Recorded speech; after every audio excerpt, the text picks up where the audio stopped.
20%. That is the proportion of the global workforce that Gallup now describes as being engaged at work. And this is the lowest figure they have ever recorded since they began measuring.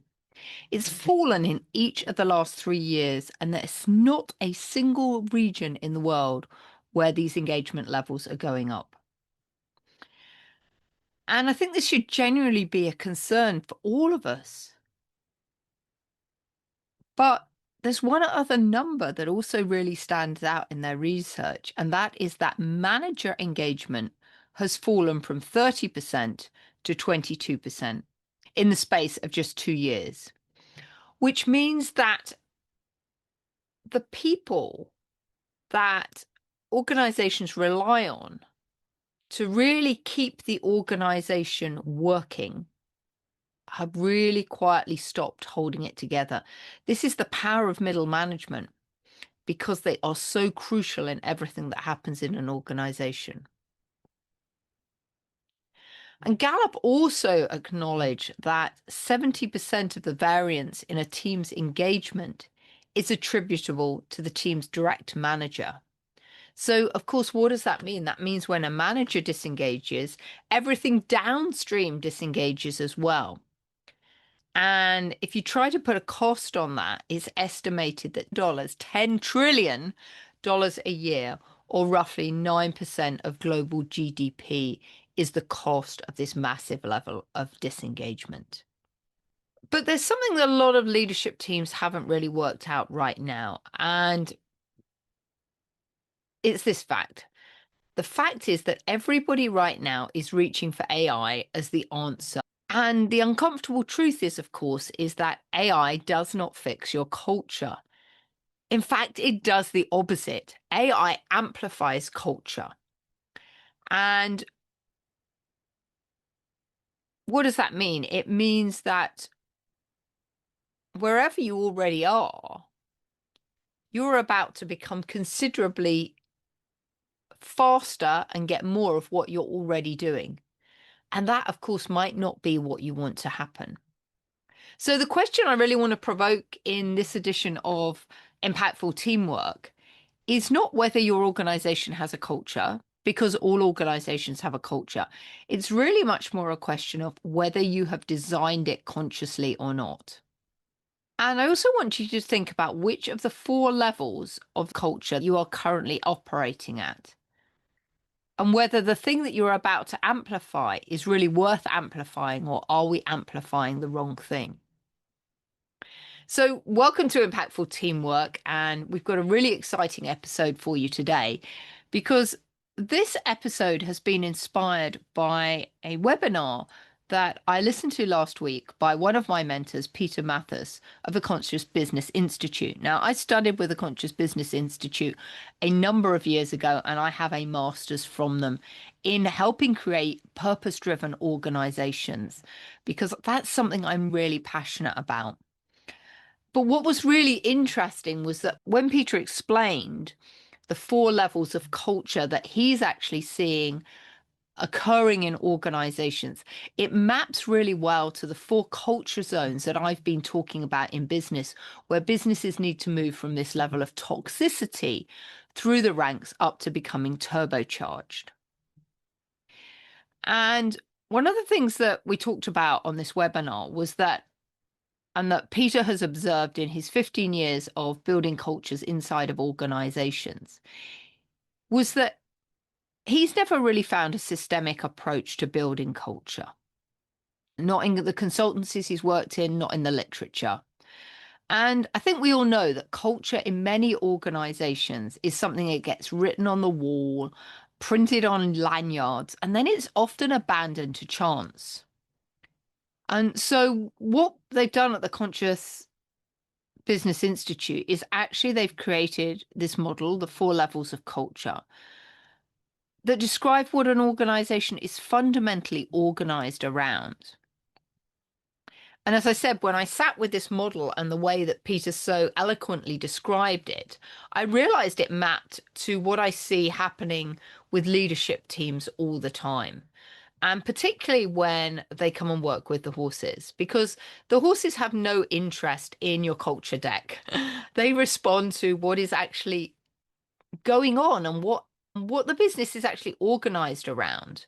And they respond to it super fast as well. And this is why I'm so passionate about bringing teams to work with the horses, because I think it gives you such an honest diagnostic about what is really going on in your organization. So I thought it would be helpful to take you through the 4 levels that have been identified by the Conscious Business Institute. And the first level is an output culture. And this is where the overwhelming majority of organizations sit. This is a culture that is results focused, it's externally facing, and the only metric that genuinely counts is financial return. The leader in this type of culture is usually really competent, they're often impressive, and they work through that familiar sequence of judging, strategizing, delegating, and adjusting again. And this is the type of culture, nothing looks broken from the outside, but doing more is better, and more activity and more output create more throughput, which is assumed will translate to more profit and more business success. So the defining characteristic of this kind of output culture is that it's quite mechanistic rather than more systemic and organizational. It's all about process. And actually, in this type of organization at a culture level 1, people are often seen as replaceable components. People are seen as a resource. Structure is typically hierarchical because in a mechanistic environment, you need a controller, somebody who can direct and set everything into motion. And actually, here's the irony. This is exactly why AI fits so well into culture level 1, because they're such a great match for each other. Output culture with AI means that the machine learning is really good at producing more of the same thing.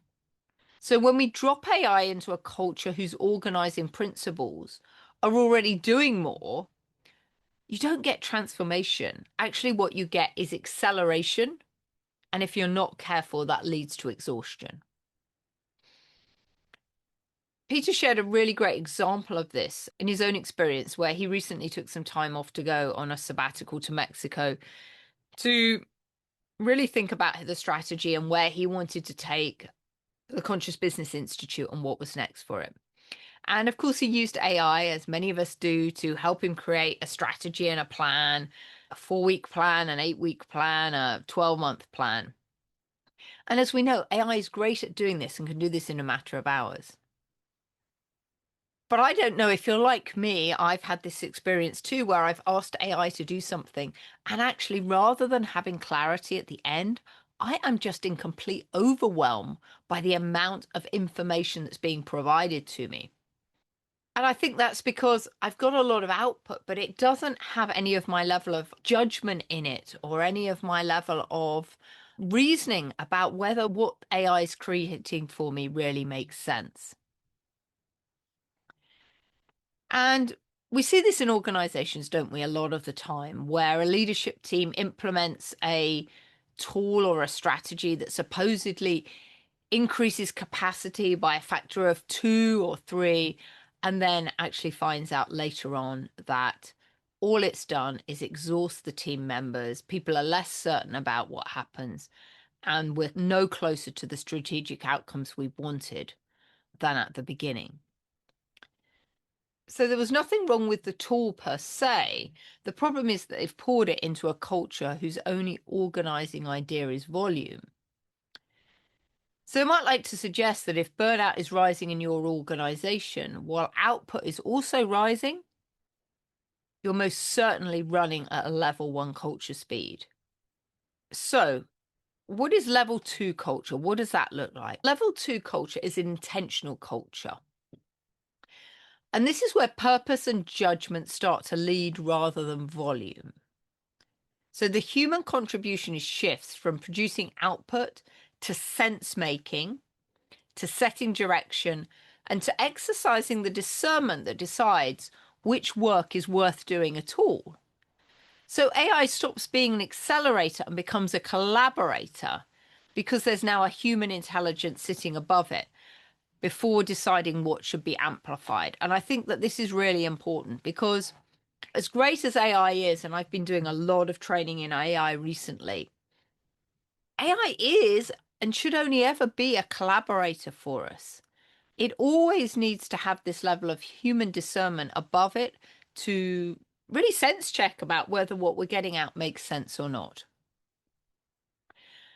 And what I do think about that is great about AI is it can do some really mundane jobs really well. And I just want to share an example of IKEA because they replaced 8,500 customer service representatives with AI.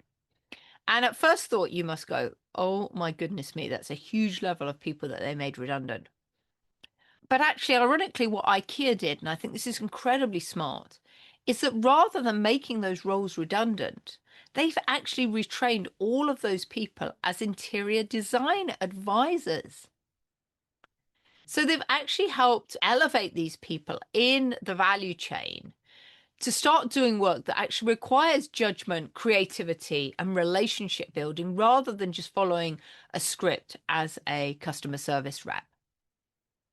So this is just an example of how an organization can become way more adaptive as a result of implementing AI. And this intention culture is a considerable step forward from our level 1 output culture. And I think a lot of people listening to the podcast today might actually think their organization is at a level 2 culture. But I hate to be the bearer of bad news. Actually, you're probably more likely to be at that level 1 culture. And I think the thing that tends to be missing at a level 2 culture that's worth naming, and why so many organizations feel brittle from the inside, is that trust is missing. Well-being is missing. Sustainability in the human sense of the word is missing. So whilst an intention culture is more effective and more adaptable than an output culture, it's actually at its essence still fundamentally very mechanistic. It's just a better directed machine than at level 1. Level 3 is when we move up to a human-centric culture. And this is where the real shift occurs. And it's not a shift in strategy. This is a shift in what the leadership team believes. So in a human-centric culture, we're putting our team members front and center of the business. Not alongside the numbers, but in place of them. So there is just one thing at the center, and that is our team. And there's a conscious shift that has to happen for this to hold true. And that is that the leadership team have to genuinely believe all the way up to the top that when humans are at the center, the results will follow. They absolutely have to believe that when we get the team right and everyone is pulling together in the same direction, then the results will automatically happen. And I think this is where most attempts at culture change often fall over. And the failure is typically for the same reason. What we see is that the leader announces that we are becoming human-centric, people are at the center of everything we do. But actually, the language that we continue to use is very mechanistic, is very outcome-driven. And so we've got these two contradictory messages going on. And this is why the culture doesn't stick. It's not that our team members are being cynical, it's that they're actually really paying attention and realizing that there is some disconnect between what is actually being said and what is actually happening and what we want to happen. So what genuinely really changes at a level 3 is the nature of the types of conversations we're having in the business. The questions become more about what are we experiencing together? How do we want to work together? How does it actually feel to work here? And this is really important. The leader's job is no longer to have all of the answers, but to create that space where the conversations can happen and to leave enough room for someone to say something that doesn't feel right and for that to be treated as data rather than an inconvenience. And I think when I reflect on it, this is exactly the area where the work with the horses lies. And I want to tie this to something commercial rather than just leave this as an idea. Because remember, a horse cannot read your strategy. It has no interest in your job title, your track record, or indeed your carefully managed executive presence. A horse responds only to what is actually present in front of it, which means the gap between who a leader performs to be and who they actually are becomes visible within seconds. There is nowhere to hide, and there's no way to manage that message when you've got that incongruency between the two. And this reminds me of when I worked with Steve, who was the CEO of a company, and I asked him to go and catch a horse, and he went with no halter, no ropes. He had nothing to hold on to, and the horse just refused to be caught. And his whole leadership team were actually watching him at the time. And we actually had a discussion, and I learned that Steve often did this. He went off and did his own thing. But what's become really interesting is that now in the office, when Steve starts pushing too hard for the outcome without building the relationship, because that's the reason the horse run off, the team will say rather gently to him, Steve, you're having a cafe moment, because cafe was the name of that horse he couldn't catch. And this is some really honest feedback. It's delivered upwards to the chief executive without threat, without formal process. And I think this is the example of a true human-centric culture. It's where people can openly talk about what's happening in operational terms. And it, of course, only occurs when psychological safety is really at its highest level. So people feel empowered to give feedback without fear of ramifications for what they're saying. So trust, collaboration, and purpose stop being aspirations at level 3 and become operating conditions. And as a result of this, friction falls, decisions accelerate, and people stop protecting themselves. And this is precisely where this concept of teamship that I often talk about lives. Because teamship is not something people do, it's something a group becomes. And a group cannot become anything while the human beings inside of it are still being treated as replaceable components in a machine. So just think about that for a moment. Your teamship only really occurs when the group really recognizes that energy of working together, of everyone being valued on the team, and the team being in existence to make a difference in the world. So what is level 4? Level 4 culture is higher purpose culture. And if I'm truly honest, this is where probably a lot of you really hope you reside. But the reality is, from what I see from many businesses I work with, that isn't the case. And a higher purpose culture is when the organization is connected to something larger than its customers or its suppliers. It's connected to what is the difference the business wants to make in the world.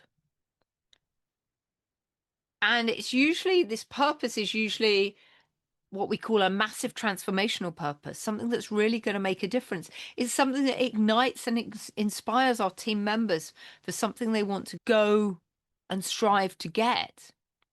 And because it's so transformational and so massive, it leaves so much space for people to come up with ideas.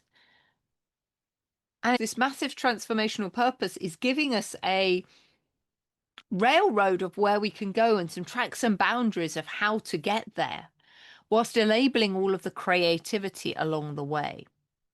When we create this, it means that our people aren't so overloaded. They've got some focus, they've got their direction, they've got that clarity. So their attention has somewhere to go and focus on. And let's just remember that AI can only draw on what already exists. It is by its nature a machine that looks backwards, however sophisticated some of the output that we receive is.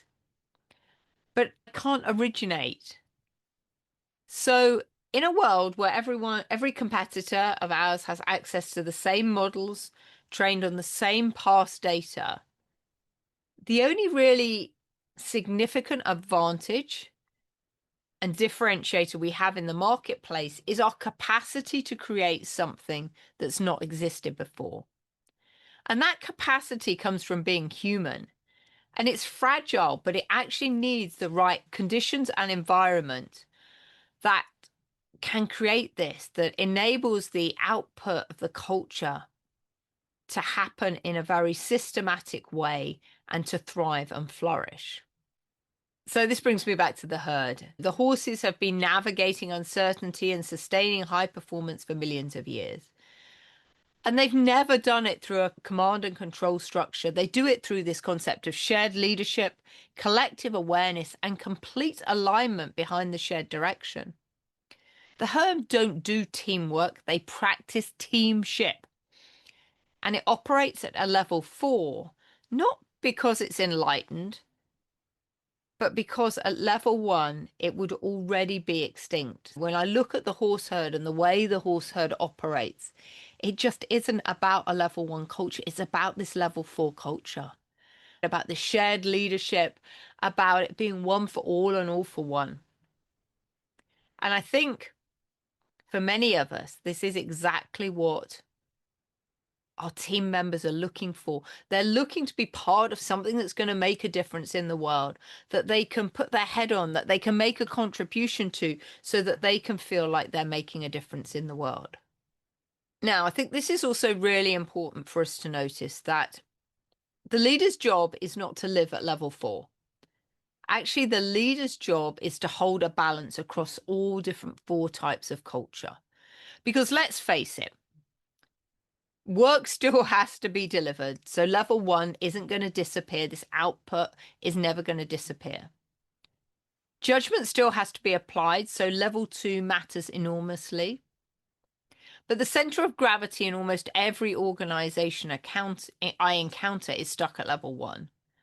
Because we've built a world, a legal system, and a set of market incentives that reward short-term output and punish almost everything else.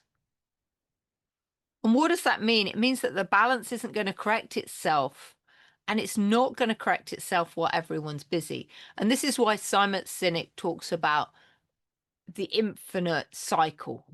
This is looking at the long-term game within business so that everyone thrives in the long term.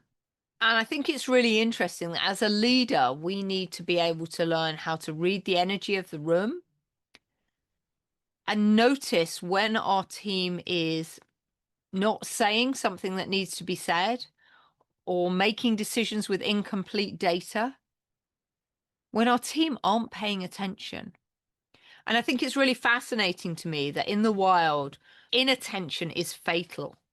Because in my herd of horses, inattention could result in one of them being killed in the wild. But yet, in virtually every business I come across, inattention is rife and it's very expensive. And I always struggle to understand why we tolerate it for so long when the cost of being inattentive in business is fundamental. So we really need to remember that culture doesn't happen in the organizational chart. And as much as we keep saying culture descends from the top, and it does to some extent, I want to remind you of the statistic I opened with, that 70% of engagement variance sits with the direct manager, which means every middle manager in particular in your organization is running a culture right now, whether or not they know it, and whether or not it resembles the one that you have written on the wall and that you would like your business to have. So really important that we think about, are our middle managers on the same page about where we want the business to go? Because they are so fundamental in how the culture can shift in the business. So here's 3 things that I'd love you to consider doing. The first is stop assuming that living is enough. And what do I mean by that? When I ask leaders how they build the culture, almost everyone says that they want to model it, model the culture. But I want to suggest that is not sufficient. When people watch a leader simply living the values without ever speaking them, they cannot tell whether the given response is just transactional and whether the leader really believes it. And what does that do? That creates apprehension rather than clarity for people. So culture has to be systemically talked about and made very, very explicit. I like to think about culture as the rules of the game. And so it requires constant vigilant attention to make sure that the rules aren't being broken. And if they are being broken, it takes bravery and guts to say something and get everything back on track. Second suggestion, I would really encourage you to get your team members to write the rules.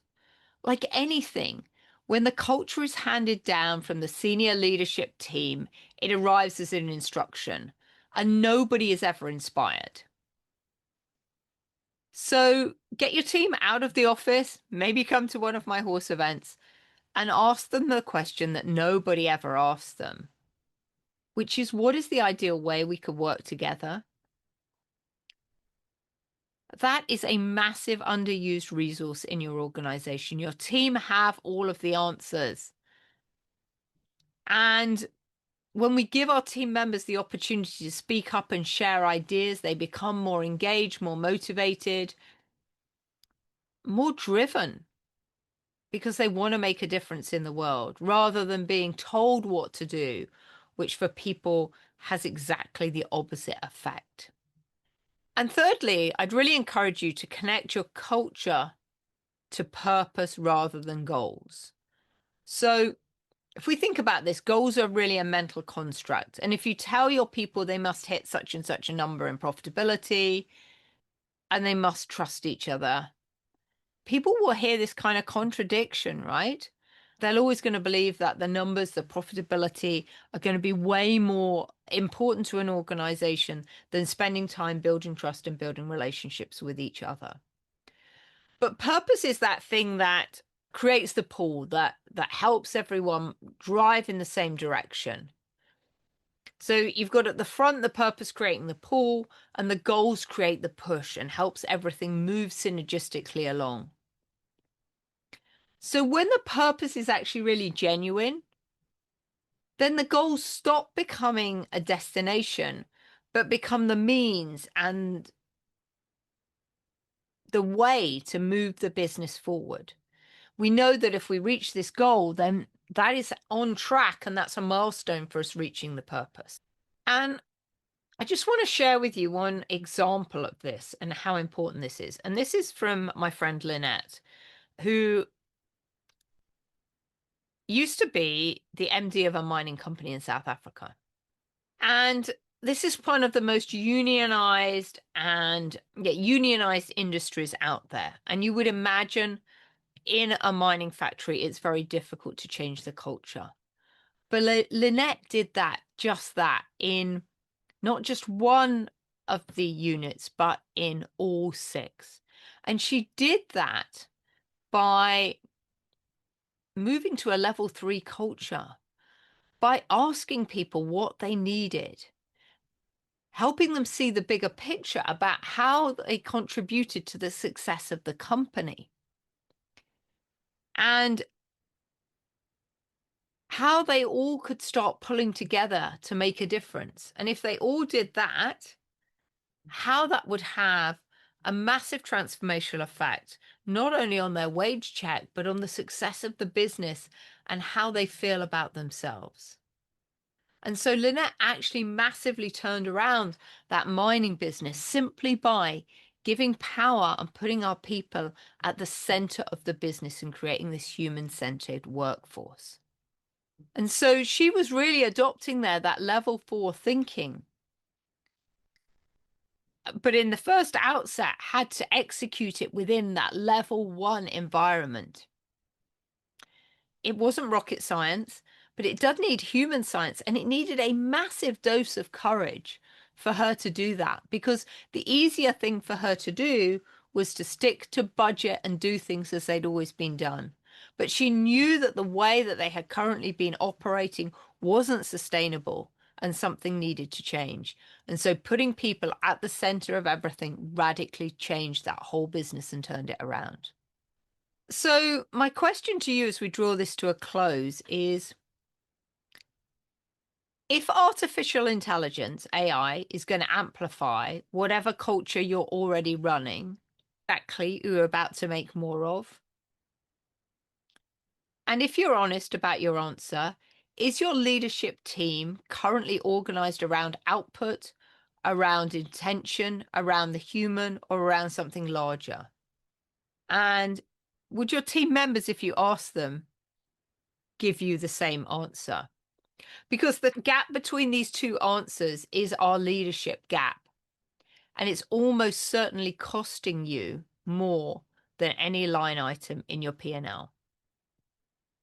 So if you want to know where your team actually sits rather than where you believe they sit, I'd really encourage you to take the Turbocharge Your Team audit at businesshorsepower.com/quiz. It takes just a few minutes, and it's going to tell you which of these 4 culture zones your team is currently operating in. And then please do book a complimentary review with me, and we'll look at the results together. So I hope you found this episode interesting. I've certainly found it fascinating, and I really can see now the challenges that so many organizations have with operating at culture level 1. And I'm really thankful to Peter Matthies and the Conscious Business Institute for giving me a language to help me explain to you about these 4 levels of culture and how it works. So until next time, have an amazing week. Bye-bye.